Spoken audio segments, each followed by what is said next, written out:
Evi bahwa tahun lalu kita ada utusan ya delegasi dari Universitas Syakwala yaitu Dara dan Sri Yulinda yang telah berhasil masuk ke babak semifinal ya. Mudah-mudahan dan tahun sebelumnya lagi juga ada. Kalau yang tahun lalu adalah kategori dari karya tulis ilmiah, kalau tahun sebelumnya ada kategori perencanaan bisnis di bawah asuhan Pak Fatur Rahman ya. Kalau yang Dara dan Sri langsung di bawah asuhannya Bu Jun Aprilia. Jadi kita berharap bahwa tahun ini kalau bisa semua kategori yang dikirimkan semuanya bisa lulus. Jadi sehingga kita bisa bersaing di tingkat nasional seperti yang disampaikan oleh Bu Evi tadi dari ITB dan lain sebagainya ya. Dan ini juga mungkin merupakan kesempatan emas karena memang kegiatan ini diperlombakan hanya khusus bagi prodi yang berkaitan dengan bisnis, manajemen dan keuangan. Jadi artinya kesempatan besar untuk fakultas ekonomi maupun juga fakultas-fakultas yang memiliki unsur bisnis manajemen keuangan di dalamnya.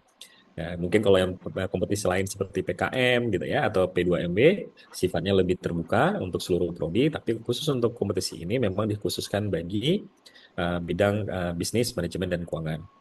Sehingga besar sekali harapannya bahwa USK bisa memenuhi seluruh kuota yang diminta untuk dikirimkan dan seluruh yang dikirimkan bisa masuk ke dalam lima besar, bahkan kalau bisa juga masuk ke dalam babak grand final. Baik, kita akan langsung saja. Terima kasih Bu Evi. Selanjutnya mungkin kita akan langsung masuk ke pemaparan dan sosialisasi, dan juga nanti mungkin kita langsung saja ke tanya jawab agar lebih agar lebih dapat informasi yang dibutuhkan ya. Nah, untuk kesempatan ini kami minta Bu Cer Aprilia untuk mungkin bisa menyampaikan informasi-informasi awal dan juga nanti mungkin teknis-teknis detail yang penting terkait tentang timelines dan lain sebagainya. Pada Bu Cer Aprilia kami persilakan dengan segala hormat. Terima kasih kepada Pak Dinaru yang saya hormati Ibu Evi Ramadhani selaku Direktorat Kewirausahaan. Terima kasih atas telah memberikan ruangan waktunya untuk ikut sosialisasi KBMK tingkat USK. Oke, baik, hari ini saya akan mungkin nggak banyak bercerita, nanti akan saya lebih banyak diskusi terutama antara Dara dan mungkin mahasiswa lain. Dan mungkin dari saya selain selaku ketua, saya juga bisa mungkin sharing pengalaman saya sebagai pembimbing dari tim mahasiswa. Oke, untuk ini saya harap bapak-bapak dan ibu-ibu dosen pembimbing dan adik-adik mahasiswa sudah mengikuti sosialisasi yang telah diberikan oleh pihak Kementerian Pendidikan Tinggi di hari Rabu lalu ya, Selasa atau Rabu lalu ya, Minggu lalu udah saya rasa udah mudah-mudahan udah mengikuti sosialisasi tersebut. Jadi kalau memang belum ikut bisa lihat di YouTube-nya. Di sini saya hanya fokus kepada mekanisme kompetisi tingkat KBMK tingkat USK bagaimana prosesnya. Jadi ini kita kan di sini kan kami akan menyeleksi berapa proposal yang masuk dari tim mahasiswa dari masing-masing kategori. Nah, itu karena kita akan ikuti timelinenya dari yang diberikan oleh pihak universitas.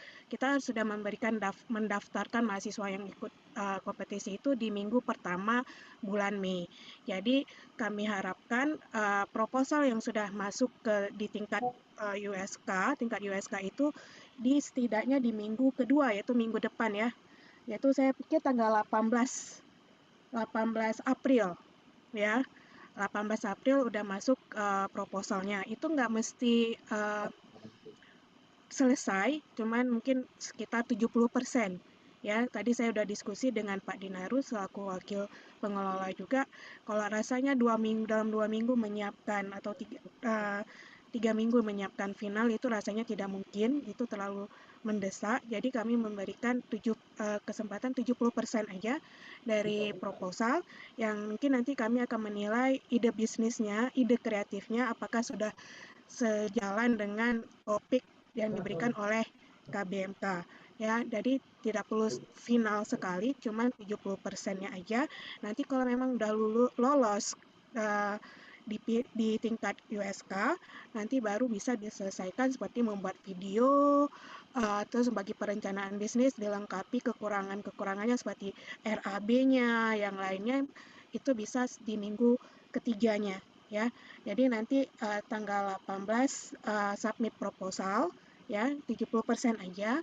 Terus nanti insya Allah tanggal 22, 30 hari, 3 hari, tanggal 22 kami akan usahakan untuk memberikan hasil, ya, memberikan hasil sudah ada hasil siap tim mana yang akan menjadi wakil dari USK. Jadi setelah tanggal 22 itu tim yang perwakilan USK bisa melanjutkan menyempurnakan lagi proposal yang sudah disubmit tadi, ya.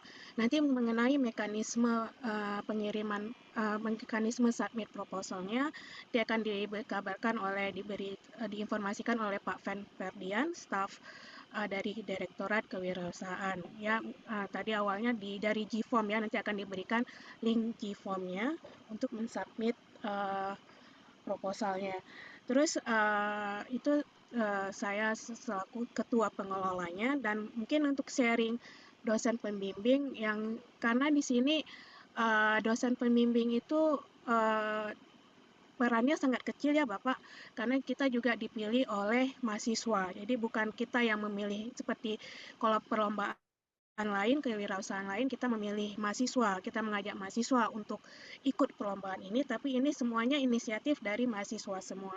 Jadi mahasiswa yang banyak memegang kontrol. Jadi mereka yang berhak untuk memilih dosen pembimbing yang yang cocok sesuai dengan keinginan mereka. Jadi terus juga kita tidak boleh ada ikut campur. Jadi saya waktu membimbing Dara dan Sri juga saya tidak banyak ikut campur, ya Dara, ya. Saya hanya saya cuma memberikan sedikit arahan, ya.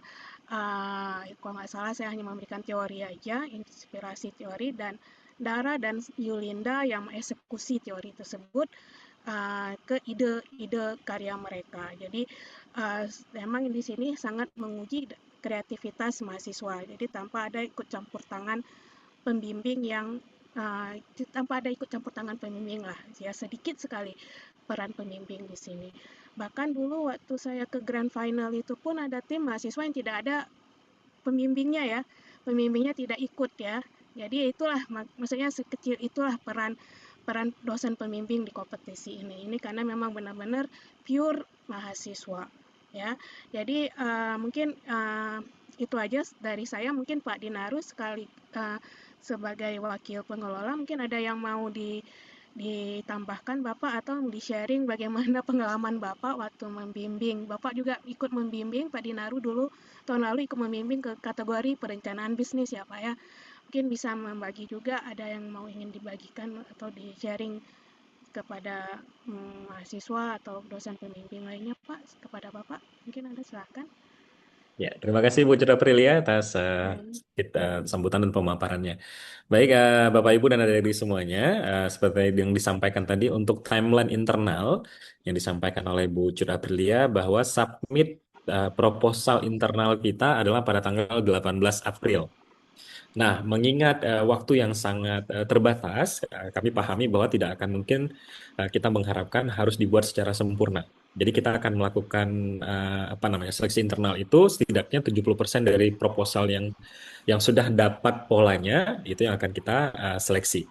Jadi 18 April ini boleh disubmit setidaknya 70% dari keseluruhan total proposal. Kalau memang sudah ada yang lengkap 100% lebih baik. Ya, tapi untuk mengingat keterbatasan waktu, kami menerima sekitar 70%. Jadi setidaknya sudah ada gambaran di bab satu itu menceritakan tentang apa masalahnya misalnya ya, lalu di bab 2 sudah ada tentang literatur review, habis itu ada metodologinya dan rencana output yang diharapkan. Setidaknya kalau sudah ada gambaran umum dari proposal itu sudah bisa disubmit. Lalu tanggal 22, sebagai yang disampaikan tadi Bu Cut Aprilia, bahwa akan diumumkan. Nah, Bapak, Ibu, dan adik-adik sekalian, untuk setiap universitas itu hanya diperbolehkan mengirim 5 kelompok. Nah, ini mungkin sedikit berbeda dengan kompetisi yang lain ya, seperti misalnya PKM atau P2MW yang mungkin banyak apa kuotanya, tapi untuk KBMK ini memang terbatas hanya 5 kelompok untuk setiap universitas. Nah, 5 kelompok ini bisa masing-masing satu kelompok per kategori, karena kita ada 5 kategori kegiatan, atau bisa saja maksimalnya adalah 2 peserta atau 2 kelompok per tiap kategori. Jadi artinya kalau ada 2 kelompok per kategori, berarti ada satu atau dua kelompok yang tidak bisa dikirimkan. Nah, jadi intinya ada 5 kategori, maksimal yang bisa dikirimkan adalah 5 peserta, 5 kelompok peserta. Jadi kalau seandainya satu kategori diwakili oleh satu, berarti masing-masing kelompok itu mewakili satu kategori. Tapi jika misalnya nanti ternyata setelah diseleksi internal ada 2 kelompok yang menurut juri baik di bidang audit misalnya, maka sudah pasti ada satu kelompok lain yang akan tereliminasi secara otomatis. Ya, karena sudah kuotanya diisi ke eh, audit misalnya ya. Atau juga misalnya ada 2 kelompok yang bagus juga di audit dan di perencanaan bisnis misalnya. Berarti sisa hanya tinggal satu lagi peserta untuk kategori yang lainnya. Nah, jadi di tanggal 22 nanti akan diumumkan siapa 5 calon istilahnya perwakilan Universitas Syakwala dan selanjutnya baru dilengkapi proposalnya sampai nanti di tanggal 31 April. Karena deadline di tingkat nasional adalah di tanggal 1 Mei. Ya, jadi itu mohon untuk Bapak Ibu dan juga adik-adik diingatkan kembali untuk yang seleksi internal ini. Nah, untuk pendaftarannya nanti kita akan melalui simbol mawar sama seperti yang PKM ya. Nah, cuman untuk yang seleksi internal, kalau PKM memiliki website Puskesmas, nah kebetulan KBMK kita belum memiliki website internal. Jadi kita akan menggunakan fasilitas yang mungkin lebih sederhana yaitu menggunakan Google Drive. Ya, jadi nanti silahkan disubmit proposalnya melalui Google Drive, nanti akan diseleksi internal secara oleh juri internal. Nanti 5 yang terpilih itu baru nanti akan di-upload ke sistem simbol Mawa yang akunnya akan disediakan oleh operator kemahasiswaan. Nah, tadi yang disebutkan tadi adalah Bang Fat ya. Nah, itu mohon dijadikan apa ya informasi yang penting bagi Bapak Ibu dan adik-adik semuanya. Lalu untuk yang lain mungkin saya bagi adik-adik atau Bapak Ibu yang belum mengikuti sosialisasi dari tingkat nasional oleh Kemdikti, mohon untuk dapat apa menonton kembali atau melihat kembali dan juga membaca buku panduan yang sudah ada. Kalau memang nanti belum ada, kita akan kirimkan lagi semuanya informasinya di dalam grup yang sudah dibentuk oleh pengelola. Ya, baik. Mungkin ada beberapa saya ulang sedikit ya mungkin informasinya yang terkait tentang persyaratan umum dan persyaratan khusus. Ya, jadi nanti setelah itu kita bisa diskusi. Yang pertama bahwa kegiatan ini lombanya sedikit menarik karena selain membuat proposal, juga diharuskan membuat video. Jadi ada 2 hal yang menjadi output dari perlombaan ini. Yang pertama adalah proposal, ya maksimal 10 halaman dan 5 halaman lampiran. Jadi 10 halaman itu adalah untuk konten dan 5 halaman itu untuk lampiran. Jadi tidak lebih. Kalau lebih, ada pengurangan nilai. Ya. Lalu ada video yang harus disubmit ke YouTube dan linknya nanti dikirimkan atau disubmit ke sistem. Ini juga 10 menit. Hanya untuk karya tulis ilmiah yang tidak diperlukan video. Tapi hanya untuk seleksi. Nanti untuk grand final, nanti kita tetap harus ada video juga, tapi hanya 3 menit ya untuk dalam tanda kutip memaparkan sedikit dari ide atau proposal dari ide atau penelitiannya ya. Tapi untuk sesi seleksi seluruh kategori lomba diwajibkan ada video maksimal 10 menit kecuali karya tulis ilmiah ya. Nah, yang kedua, mahasiswanya adalah mahasiswa D3, D4, S1. Ya, sebenarnya ini terbuka untuk umum. Kalau terbuka untuk umum, tapi ada persyaratannya. Ketuanya wajib dari Prodi Manajemen Bisnis dan Keuangan. Jadi boleh saja bersinergi dengan dari teknik misalnya, dari kedokteran, ya, dari MIPA dan lain sebagainya, tapi ketuanya wajib dari Prodi Manajemen Bisnis dan Keuangan. Jadi misalnya nanti ada timnya ingin membahas perencanaan bisnis misalnya yang berkaitan dengan teknologi. Ya, jadi bisa nanti anggotanya misalnya dari teknik kimia misalnya atau dari pertanian atau dari manapun asal ketuanya adalah dari prodi manajemen bisnis dan keuangan. Termasuk juga pendidikan ekonomi ya dan yang lainnya yang berkaitan dengan ekonomi, bisnis dan manajemen serta keuangan ya. Nah, levelnya D3, D4 dan E1. Jadi bisa kombinasi ya, bisa juga nanti seluruhnya D3, seluruhnya D4, seluruhnya D1 atau kombinasi di antara ketiganya. Ya, deadline untuk nasional adalah 1 Mei pada pukul 5. Jadi nanti akun akan diberikan bagi 5 kelompok yang terpilih mewakili USK akan dibuatkan akun oleh operator. Nah, nanti tugasnya adalah mengupload seluruh dokumen dan link-link video tersebut uh, ke akun yang sudah diberikan. Termasuk juga dosen pembimbing melakukan validasi dan bisa melihat prosesnya. Ya. Nah, dan deadline-nya itu adalah 1 Mei 2026 pukul 5. Nah, dalam pengalamannya, pada saat deadline itu biasa akan terjadi crash system karena terlalu banyak yang mendaftar. Jadi disarankan proses deadline itu jangan pas tanggal 1 uploadnya atau submitnya, tapi dilakukan sebelum tanggal 1. Ya. Lalu grand finalnya nanti ada dua. Kalau tahun lalu grand final dan semifinal dilakukan secara luring, tapi kali ini semifinal akan dilakukan secara daring, ya, seperti ini menggunakan hybrid, dan grand finalnya akan dilakukan secara luring bertepatan dengan KMI Expo. Nah, ini lokasinya nanti di mana lokasi KMI Expo. Dan seluruh keberangkatan tentunya akan ditanggung oleh Direktorat Kewirausahaan Kemahasiswaan dari Universitas Syahkuala. Ya. Nah, yang paling penting adik-adik semua dan Bapak Ibu sebagai dosen pembimbing, pastikan bahwa seluruh kategori lomba itu terikat dengan tema.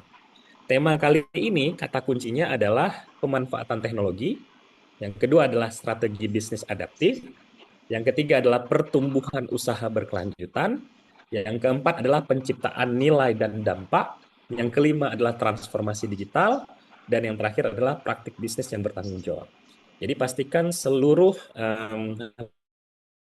apa ya ide-idenya ya baik nanti dalam seluruh kategori lomba harus mampu untuk memasukkan ke 6 unsur tema tersebut.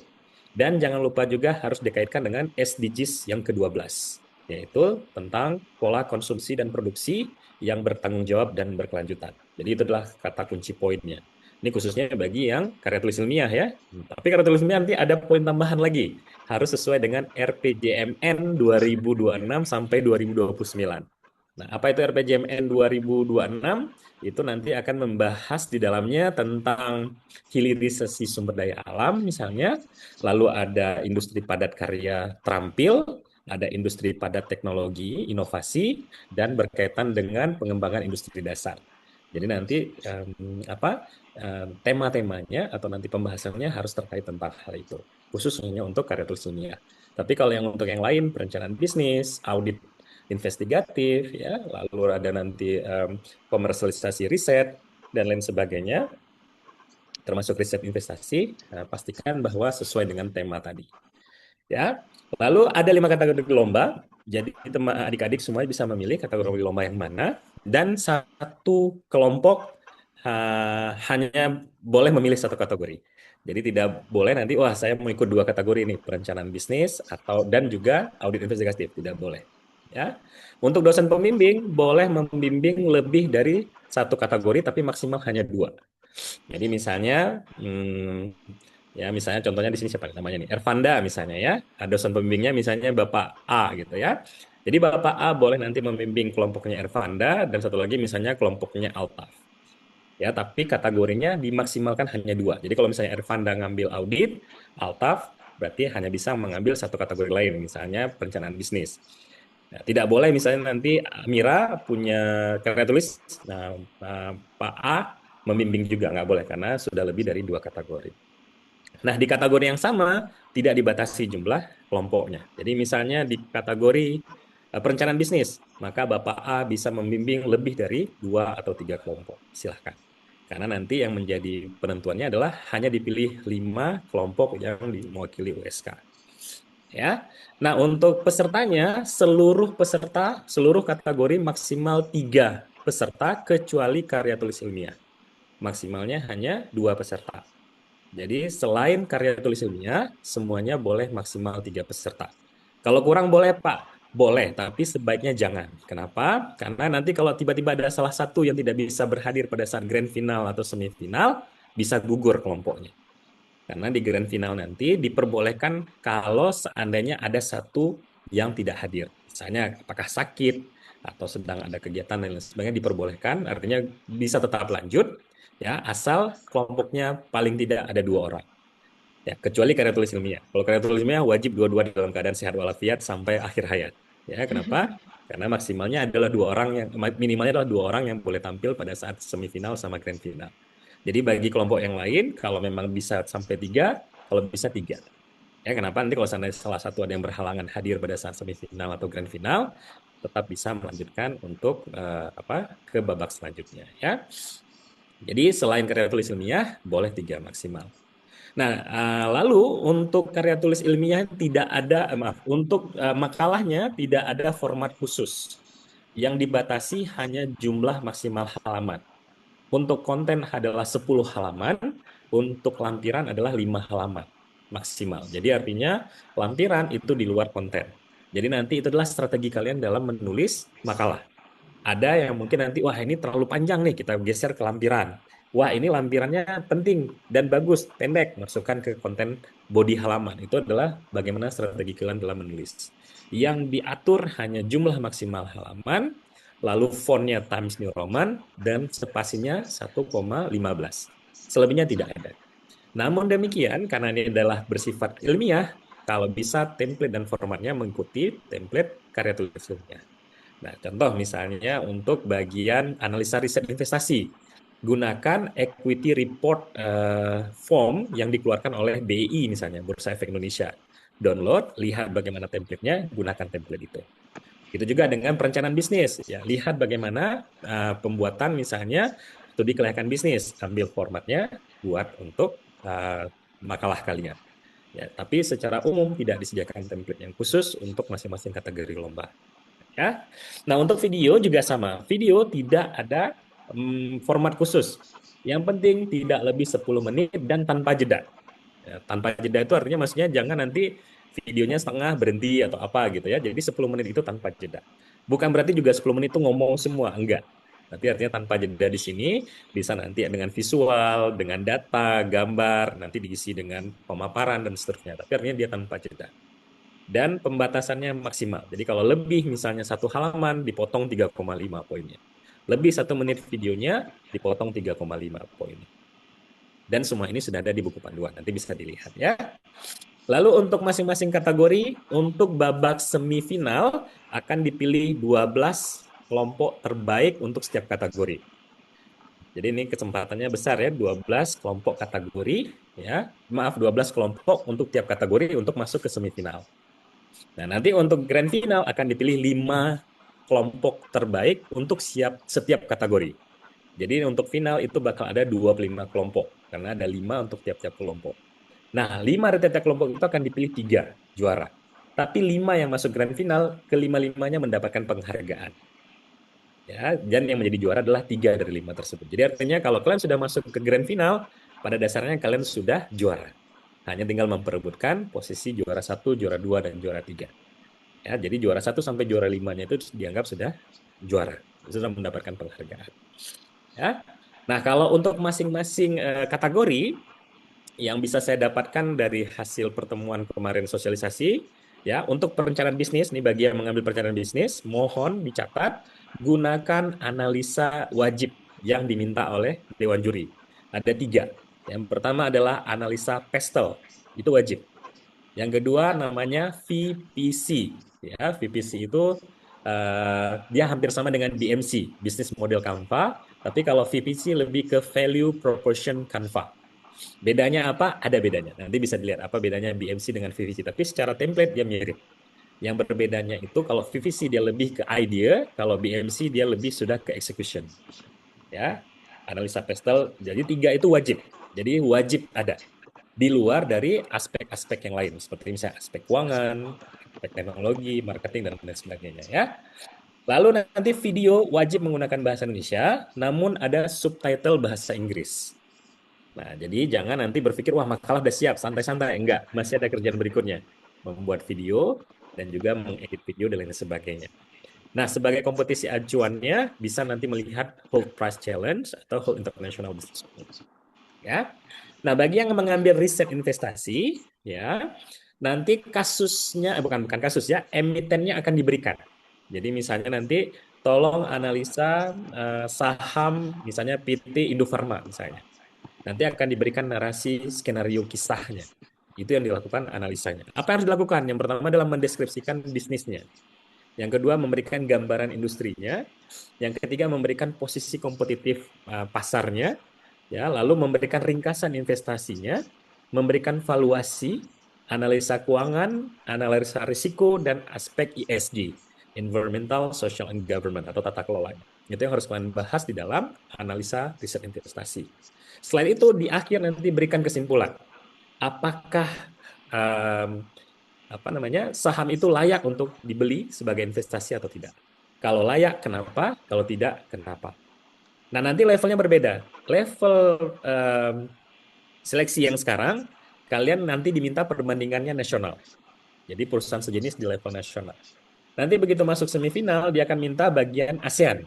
Jadi nanti membandingkan Indofarma di Indonesia dengan Indofarma di ASEAN. Nanti di level final, maka membandingkannya Indo-Pasifik. Jadi misalnya antara Indonesia dengan Amerika Serikat. Dengan kasus yang sama. Tapi nanti perbandingan, apa namanya ya, pasar sejenisnya itu berbeda-beda levelnya. Jadi untuk yang level ini masih level sesama nasional. Jadi misalnya Indofarma dengan Indomaret, ya gitu-gitulah misalnya ya. Nanti yang level ASEAN-nya Indofarma sama Malaysia Farma misalnya gitu ya. Dan nanti yang level grand finalnya berarti Indofarma dengan yang punya Amerika. Ya, intinya adalah memberikan rekomendasi apakah saham tersebut itu bernilai nggak untuk kita investasi atau tidak. Ya, nah nanti kompetensi acuannya bisa melihat misalnya CFA Institute, Institute Investment Research, ya. Lalu nanti format penulisannya bisa menggunakan template Equity Investment Report yang sudah dikeluarkan oleh Bursa Efek Indonesia. Jadi kalau hanya tinggal ambil, lihat, langsung bisa ditemplatekan copy paste. Ya. Nah, itu bagi yang mengambil analisa riset investasi. Kalau yang mengambil audit investigatif, nah ini biasanya memang kerjanya akuntansi. Ya, kebetulan saya di akuntansi ya. Kalau yang bisnis tadi mungkin sama Bu Cut Aprilia dari bidang manajemen. Kalau audit investigatif, nanti memang diberikan kasus. Nah, kebetulan kasus tahun ini adalah tentang pengadaan alat kesehatan di Pemda. Jadi ditemukan adanya kemungkinan terjadinya KKN gitu ya dalam pengadaan alat kesehatan. Jadi kalian harus nanti melakukan analisa audit investigatif terhadap kasus tersebut. Ya, apa yang harus dilakukan? Kalian harus mampu untuk mengidentifikasi yang pertama ya fraud apa yang terjadi dan yang kedua menemukan temuan-temuan lanjutan yang kemungkinan bisa menjadi fraud tambahan ya. Nah, ini kompetisi acuannya bisa melihat misalnya BPK Internal Audit Case Challenge misalnya ya atau Olimpiade Auditing Audit Nation dan lain sebagainya. Ya, kasus tahun ini tentang alat kesehatan MRI CT scan pada sebuah kabupaten. Ya. Nah, bagi yang mengambil karya tulis ini ya, nanti mungkin Dara sama Sri akan menjelaskan lebih detail tentang ini karena kebetulan keduanya sudah ikut tahun lalu. Intinya selain dengan tema utama acara KBMK, ada tema tambahan mengikuti RPJM. Jadi RPJM itu ada beberapa hilirisasi yang kalian harus masukkan ke dalam topik atau pembahasan karya tulis itu. Yang kedua, pemaparan penggunaan inovasi-inovasi tools yang relevan. Ya, maksimumnya 2.500 kata, minimumnya 1.000 kata. Tidak boleh kurang, tidak boleh lebih. Di luar daftar pustaka. Ya, jadi artinya konten di luar sampul itu adalah 1.000 sampai 2.500. Ya. Lalu menggunakan referensi ilmiah, sitasi menggunakan APA, American Psychology Association. Ya, lalu formatnya itu ada pendahuluan, ada tinjauan pustaka, ada analisa skenario, lalu ada kesimpulan. Jadi lebih ke 4 bab seperti itu. Nah, nanti di bab final akan diminta poster, ya, kalau nanti masuk ke semifinal dan grand final, tahun ini akan diminta poster ukuran A2 kalau tidak salah saya, dan video. Videonya maksimal 3 menit yang menceritakan tentang poster tersebut atau tentang karya tulis ilmiah tersebut. Nah, jadi ini mungkin sedikit dari saya berdasarkan hasil saya yang baca dari buku panduan dan juga dari hasil sosialisasi kemarin. Nah, selanjutnya mungkin dari Dara dan Sri Lindra, silahkan juga mungkin sedikit berbagi tentang pengalaman tahun lalu supaya teman-teman bisa tahu dapat gambarannya.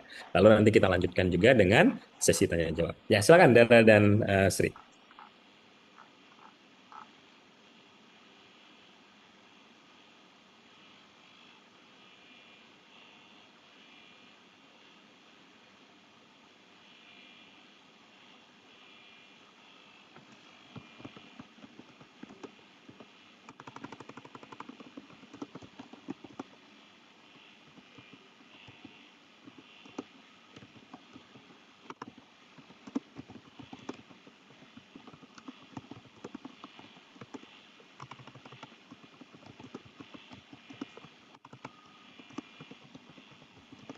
Oke, baik. Terima kasih banyak untuk Ibu Cut Aprilia, Pak Dinar, Ibu Evi, dan seluruh calon peserta KBMK 2026.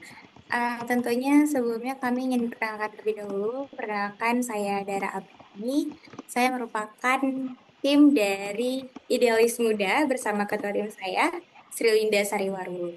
Nah, selanjutnya di sini kami akan memperkenalkan terlebih dahulu secara singkat saja terkait KBMK ya.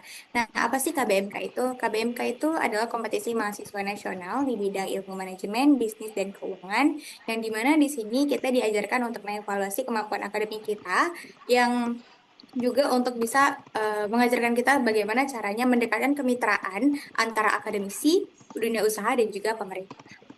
Oke.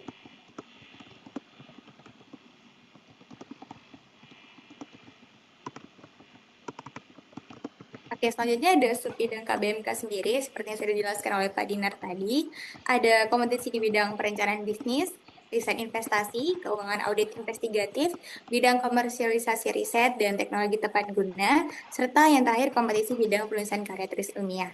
Nah, karena kami sendiri berfokusnya di bidang penulisan karya tulis ilmiah, jadi di sharing session hari ini kami akan berfokus di KTI juga, gitu. Oke. Selanjutnya untuk tema tahun ini juga yaitu terkait tentang pemanfaatan teknologi dan strategi bisnis adaptif untuk pertumbuhan usaha berkelanjutan dalam menciptakan nilai dan dampak melalui transformasi digital dan praktik bisnis bertanggung jawab dalam kerangka bidang ilmu bisnis, manajemen, dan keuangan. Oke, nah mungkin buat teman-teman yang mau tahu gitu ya, benefit apa aja sih yang kami dapetin ketika ikut KBMK. Yang pertama tuh memperluas relasi. Kalau teman-teman lihat, ini tuh kami ada foto bareng-bareng dengan seluruh mahasiswa di Indonesia, yang dimana ini adalah 10 finalis, ya 10 finalis ya, yang ikut ke Tangerang waktu itu.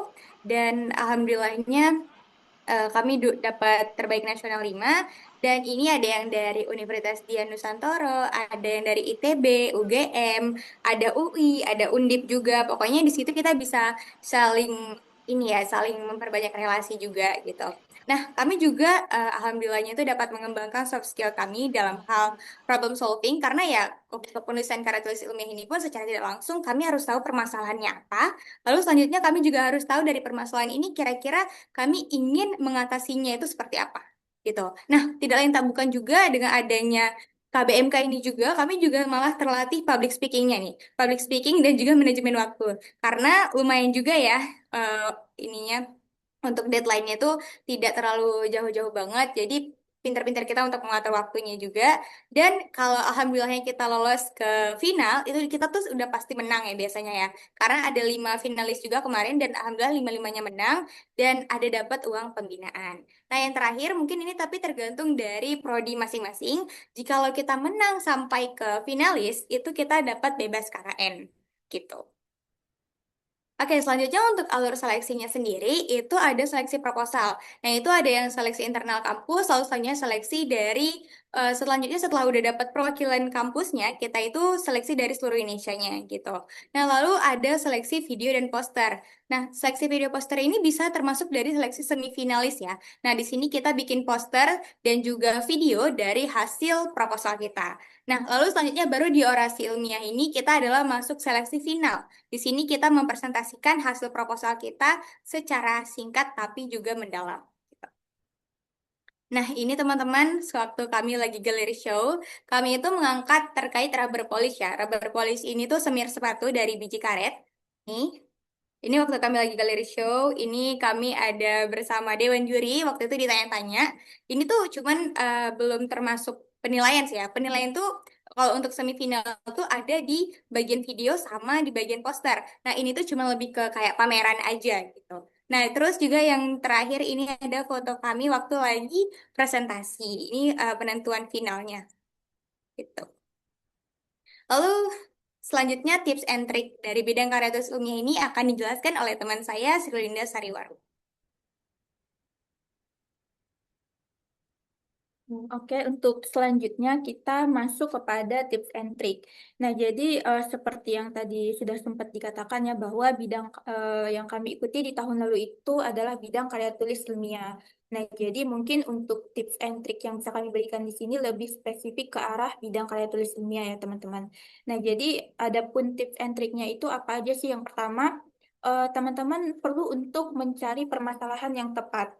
Nah, jadi terkait dengan mencari permasalahan yang tepat ini, teman-teman harus bisa menjawab keempat pertanyaan ini.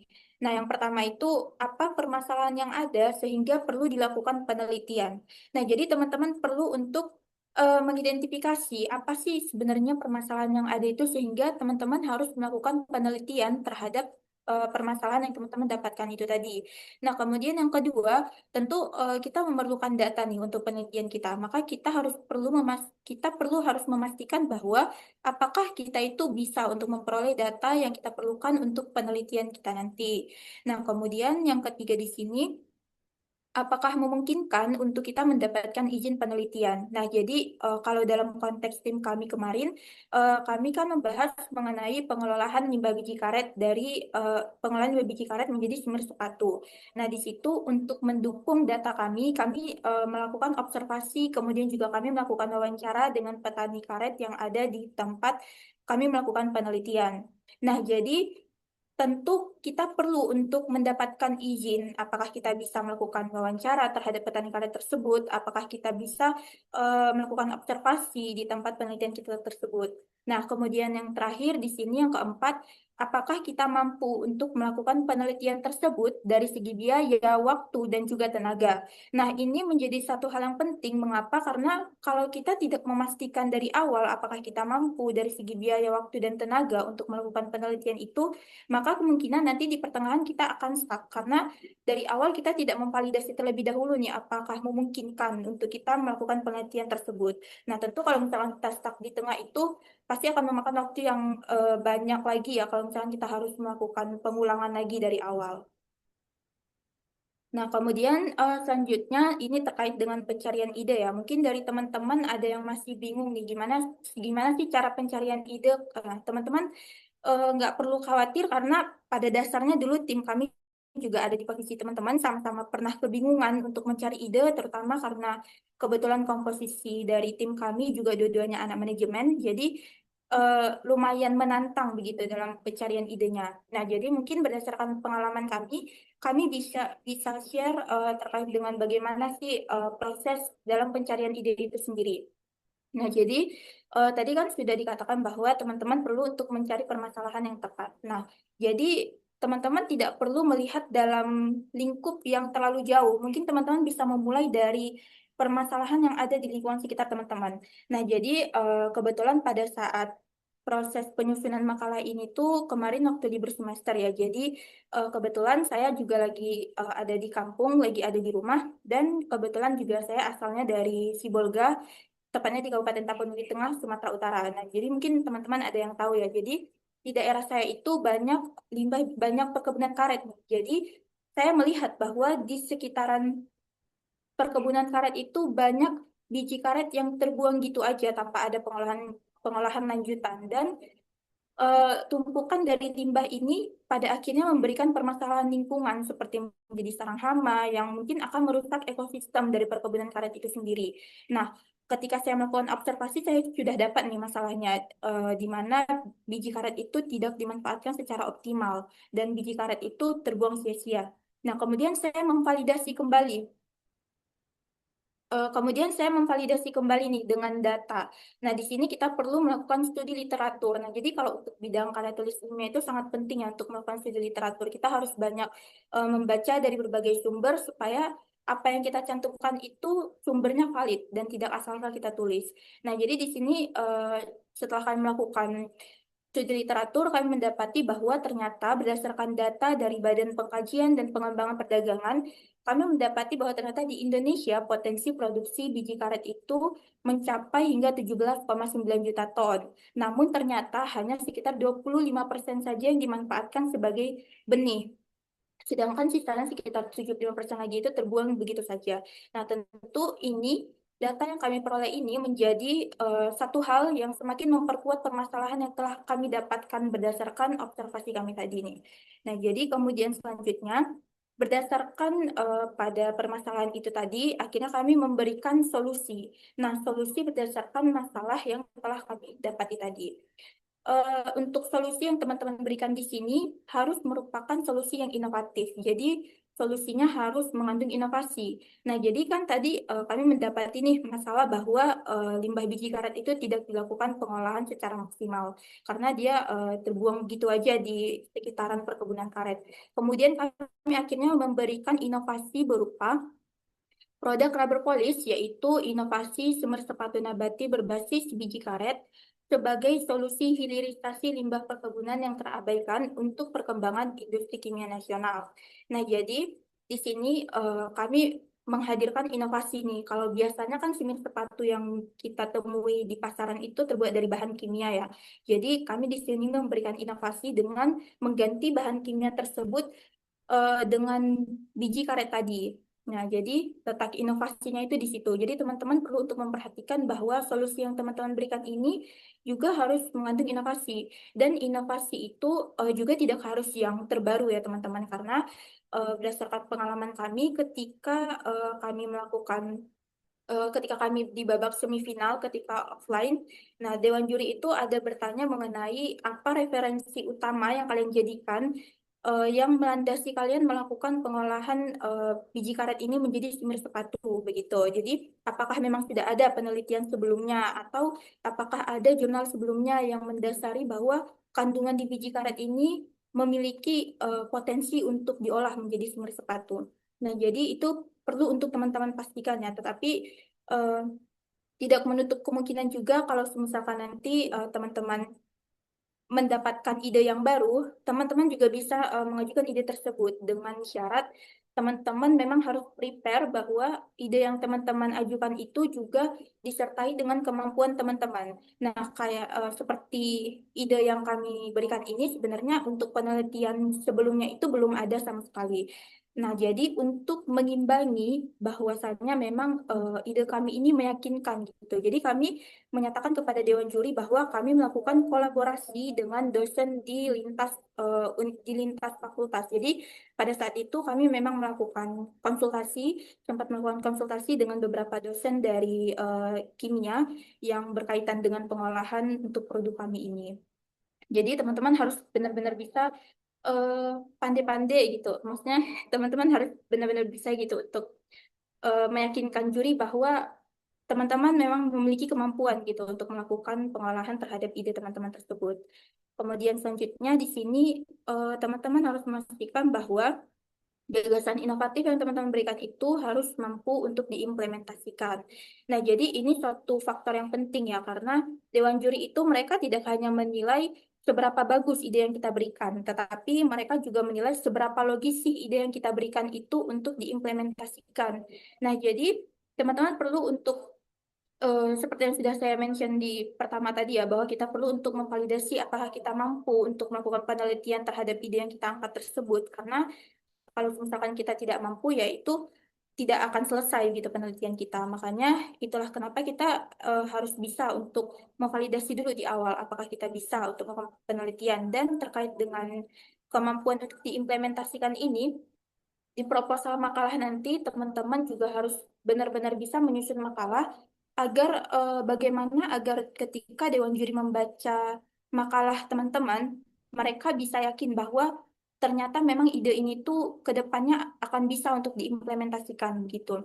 Kalau untuk di makalah kami, dulu kami itu memasukkan roadmap untuk implementasi eh, gagasan yang kami berikan ini ke depannya akan bagaimana. Kemudian juga kami di situ menyatakan bahwa kami akan melakukan kerjasama dengan beberapa stakeholder. Nah, juga dalam pemilihan stakeholder ini kami juga mendasarkan kepada teori-teori. Jadi kami tidak hanya asal memilih stakeholder A, B, C tanpa ada landasan teori, tetapi kami memang berdasarkan pada teori dalam pemilihan terhadap stakeholder itu tadi.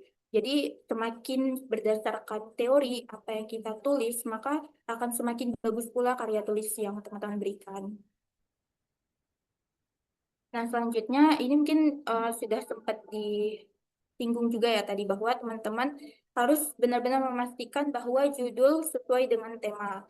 Nah, kalau di tahun lalu itu temanya berkaitan dengan hilirisasi dan industrialisasi. Nah, seperti yang bisa teman-teman lihat di sini, bahwa ini adalah tema di tahun lalu. Kemudian ada untuk bidang KTI itu ada spesifikasi lagi terkait dengan RPJMN.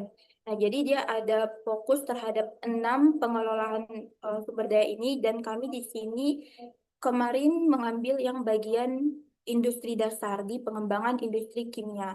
Nah, jadi kalau teman-teman lihat di judul kami tadi, kami ada mention terkait dengan hilirisasi limbah perkebunan untuk pengembangan industri kimia nasional. Nah, jadi harus memang benar-benar sesuai dengan tema yang sudah diberikan gitu. Karena ini juga penting ya teman-teman, karena kesesuaian antara judul dengan tema itu juga merupakan salah satu aspek penilaian dewan juri nantinya di bagian makalah. Mungkin yang untuk bidang lain juga bisa menyesuaikan. Nah, kemudian yang ketiga ini ada berkaitan dengan ikuti format sesuai yang telah ditentukan. Nah, teman-teman harus membaca buku panduan sedetail mungkin dan memastikan bahwa karya yang teman-teman berikan ataupun penugasan yang teman-teman kerjakan memang sudah sesuai dengan apa yang sudah diminta di buku panduan, seperti spasi atau mungkin ukuran fontnya dan sebagainya. Kemudian di sini yang keempat, nah teman-teman di sini bisa menyesuaikan antara penugasan teman-teman dengan kriteria penilaian. Apakah sudah mencakup pada kriteria penilaian yang diberikan? Nah, ini bisa teman-teman lihat di buku panduannya. Itu biasanya untuk setiap sub bidang itu pasti diberikan ketentuan penilaiannya itu apa aja di setiap penugasan. Nah, kalau untuk yang saya ambil di sini untuk bidang KTI pada bagian penyisihan submisi makalah ya, di sini teman-teman lihat bahwa dari dari banyaknya cakupan penilaian ini, untuk nilai yang tertinggi itu ada di bagian rumusan analisis skenario. Nah, jadi teman-teman di sini bisa mungkin lebih bisa memfokuskan di bagian rumusan analisis skenario ini dan benar-benar memastikan bahwa rumusan analisis skenario ini benar-benar sesuai dengan apa yang dengan apa yang akan dinilai dengan kriteria penilaian yang sudah diberikan. Karena kita lihat di sini bahwa nilai terbanyak itu ada di bagian itu. Jadi teman-teman harus benar-benar serius dalam penyusunan di bagian itu nantinya. Nah, kemudian ini berlaku juga ya untuk bidang-bidang yang lain, entah itu dalam penyusunan poster, kemudian juga video. Mungkin teman-teman bisa menjadikan ketentuan penilaian ini sebagai landasan teman-teman juga dalam melakukan penyelesaian terhadap penugasan yang diberikan. Nah, kemudian selanjutnya di sini ada contoh judul untuk di tahun lalu ya, di tahun 2025. Ini untuk di bidang karya tulis ilmiah. Nah, untuk di bidang karya tulis ilmiah di sini yang lolos ini merupakan 10 tim yang lolos ke tahap semifinal untuk offline di tahun lalu itu lokasi tuan rumahnya ada di UMN Universitas Multimedia Nusantara. Nah, jadi dari ke-10 tim ini yang juara satu pada tahun lalu itu ada di Universitas Gadjah Mada.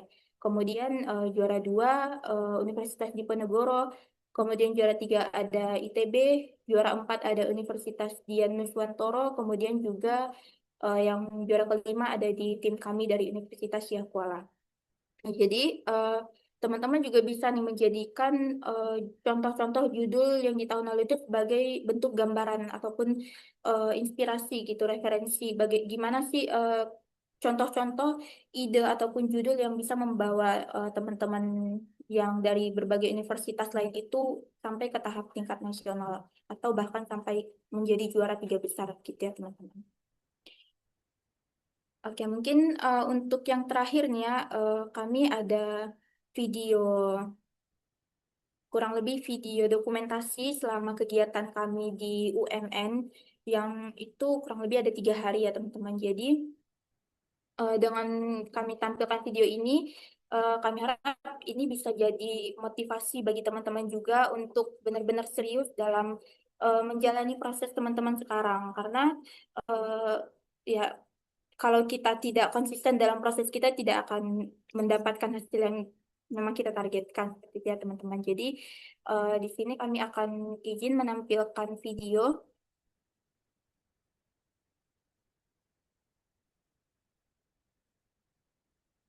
Eh, Maaf Pak, untuk suaranya Pak udah kedengeran belum ya?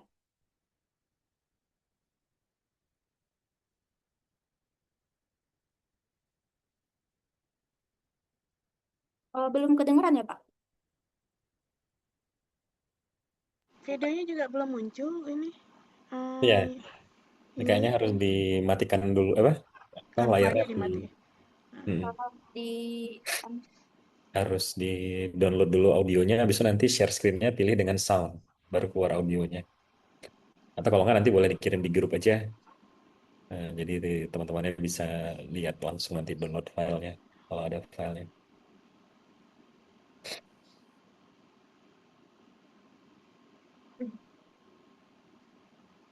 Ya, nanti mungkin kan ada kendala dalam share screen-nya, mungkin nanti videonya bakalan kami kirim di grup ya teman-teman.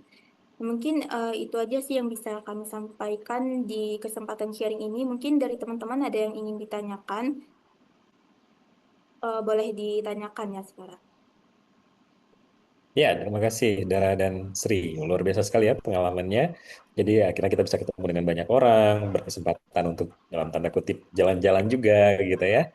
Bertemu dengan teman-teman baru, dapat ide-ide baru. Jadi luar biasa lah kegiatannya. Dan tentunya kita akan mendapatkan penghargaan secara nasional ya di bawah langsung Kemdikti dan tadi ada keuntungan juga kita tergantung prodi ya, bisa langsung diakui sebagai KKN. Ini bukan korupsi, kolusi, dan nepotisme ya maksudnya, tapi kuliah kerja nyata gitu ya.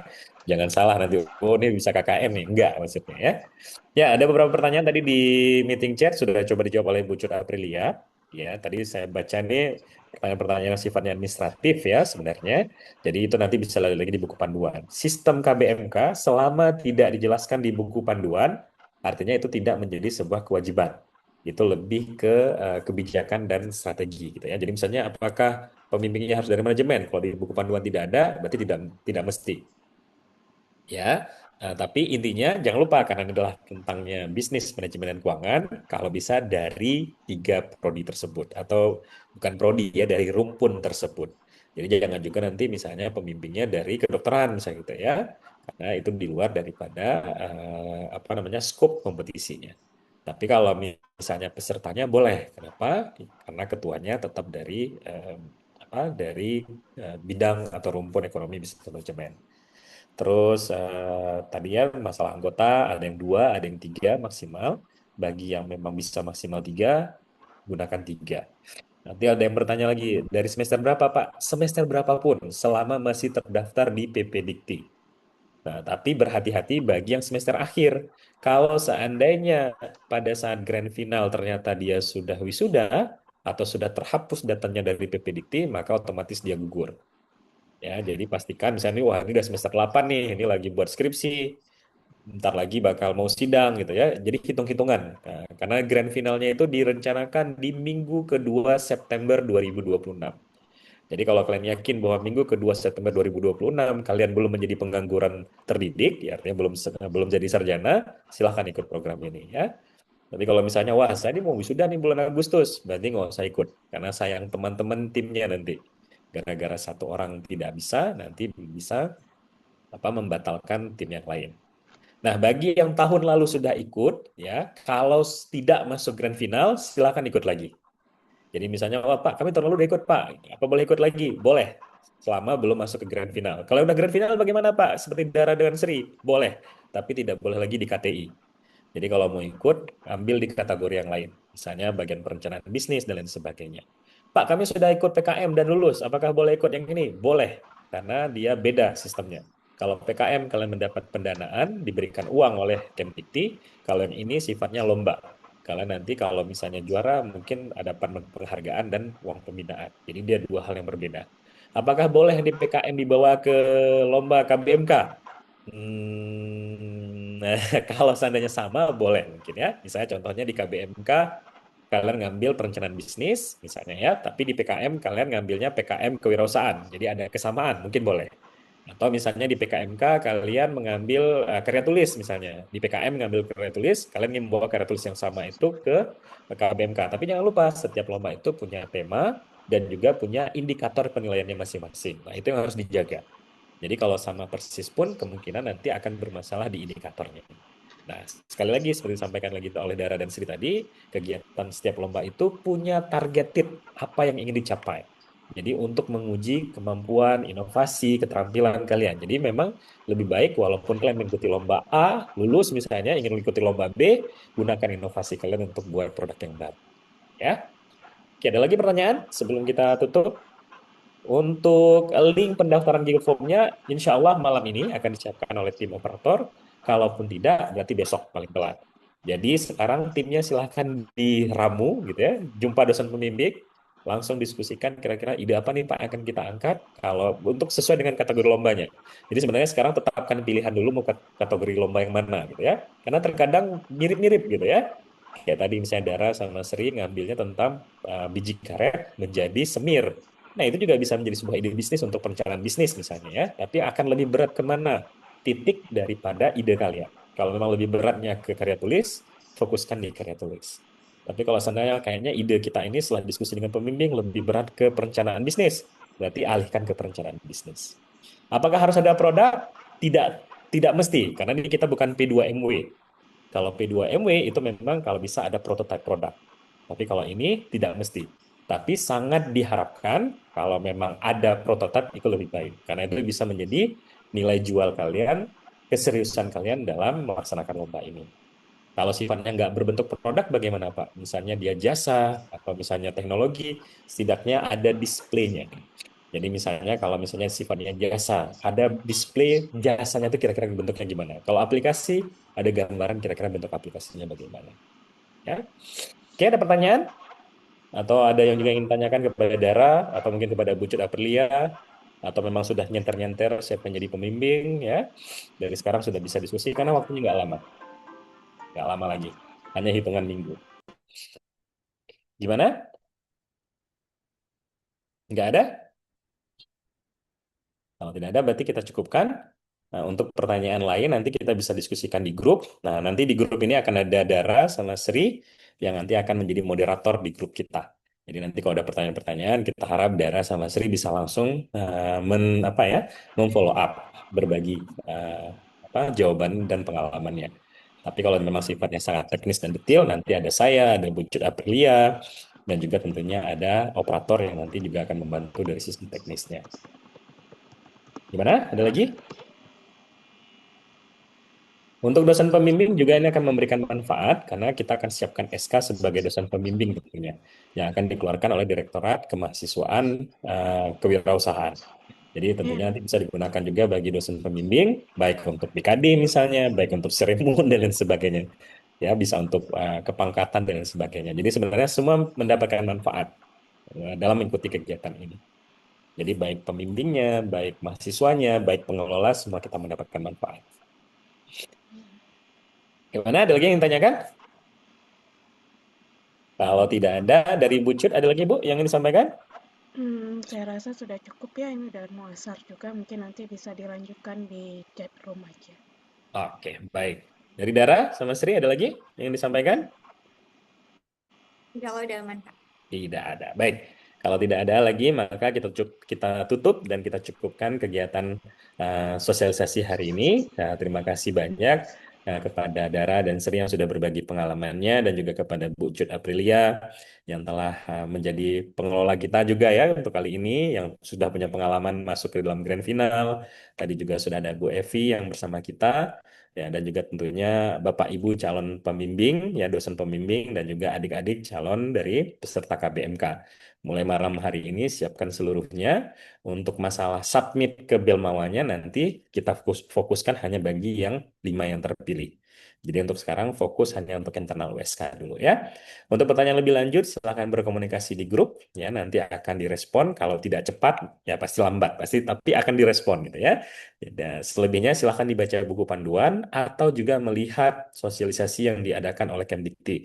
Nanti ada link YouTube-nya akan kami share. Mudah-mudahan itu bisa menambah sedikit wawasan. Tapi sebenarnya semua di buku panduan itu sudah lengkap. Bahkan termasuk indikator penilaian, kriteria penilaian, dokumen apa yang harus disiapkan, format dokumen yang harus diupload nanti semua sudah ada. Jadi intinya kalau kalian membaca buku panduan, mendengar sosialisasi, mudah-mudahan tidak ada lagi kegalauan dan juga tidak ada lagi pertanyaan-pertanyaan ya. Baik, kita tutup dengan doa kifaratul majelis. Subhanakallahumma wa bihamdika, asyhadu an la ilaha illa anta, astaghfiruka wa atubu ilaik. Saya tutup dengan Assalamualaikum warahmatullahi wabarakatuh. Terima kasih ya. Waalaikumsalam warahmatullahi wabarakatuh. Oke, terima kasih Bu Cut semuanya. Saya izin undur diri ya. Sekalian juga mungkin saya close Zoom-nya.